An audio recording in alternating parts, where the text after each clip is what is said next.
समाचार अमदावादની Vatva GIDC phase 4 માં આગ લાગી છે। કેમિકલ ફેક્ટરીમાં આગથી ધુમાડાના ગોટે ગોટા ઉઠ્યા છે। ફાયર બ્રિગેડે આગ બુઝાવવાના પ્રયાસો હાથ ધર્યા છે। વટવા જીઆઈડીસી ફેઝ 4 માં આગ લાગી। કેમિકલ ફેક્ટરીમાં આગ લાગવાને કારણે દૂર દૂર સુધી ધુમાડા ઉડતા જોવા મળ્યા છે।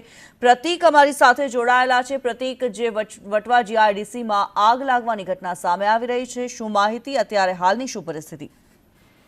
કિન્નરી ઉનાળામાં ગરમી માજા મૂકી રહી છે, ત્યારે અમદાવાદ શહેરમાં આગના બનાવો વધી રહ્યા છે। આજના દિવસની જો વાત કરવામાં આવે તો 2 વાગ્યા પછી આગના કુલ 3 બનાવો અમદાવાદ શહેરમાં બન્યા છે, જેમાં સૌથી મોટો કોલ જે કહી શકાય તે વટવા જીઆઈડીસી ફેઝ 4 માં છે, કે જ્યાં આગળ જયશ્રી ઇન્ડસ્ટ્રીઝ કરીને કેમિકલની કંપની આવેલી છે અને આ કેમિકલની કંપનીમાં હાલ આગ લાગવાનો બનાવ સામે આવ્યો છે, જેને લઈને ફાયર બ્રિગેડની 4 ગાડીઓ ઘટના સ્થળે પહોંચીને આગને બુઝાવવાની કામગીરી હાથ ધરવામાં આવી છે। પ્રાથમિક તપાસમાં હાલ કોઈ જાનહાનિ થઈ હોવાનું સામે નથી આવ્યું, પરંતુ જે રીતે મોટી આગ લાગી છે અને આગના ધુમાડા દૂર દૂર સુધી જોવા મળી રહ્યા છે, કારણ કે કેમિકલમાં આગ લાગવાની સાથે જ આગ છે તે વિકરાળ સ્વરૂપ ધારણ કરતી હોય છે, જેના કારણે આગના ધુમાડા છે ગોટે ગોટા દૂર દૂર સુધી જોઈ શકાય છે। હાલ ફાયરના જવાનો દ્વારા આગને કાબુમાં લેવાના પ્રયત્ન હાથ ધરવામાં આવી છે। જો કે આજુબાજુની ઇન્ડસ્ટ્રીઝમાં આગ ન ફેલાય તેના માટે પણ પ્રિકોશનના ભાગરૂપે ચારે તરફથી પાણીનો મારો ચલાવવામાં આવી રહ્યો છે અને આગને વહેલી તકે કાબુમાં લેવાના હાલ પ્રયત્નો ફાયરના જવાનો કરી રહ્યા છે।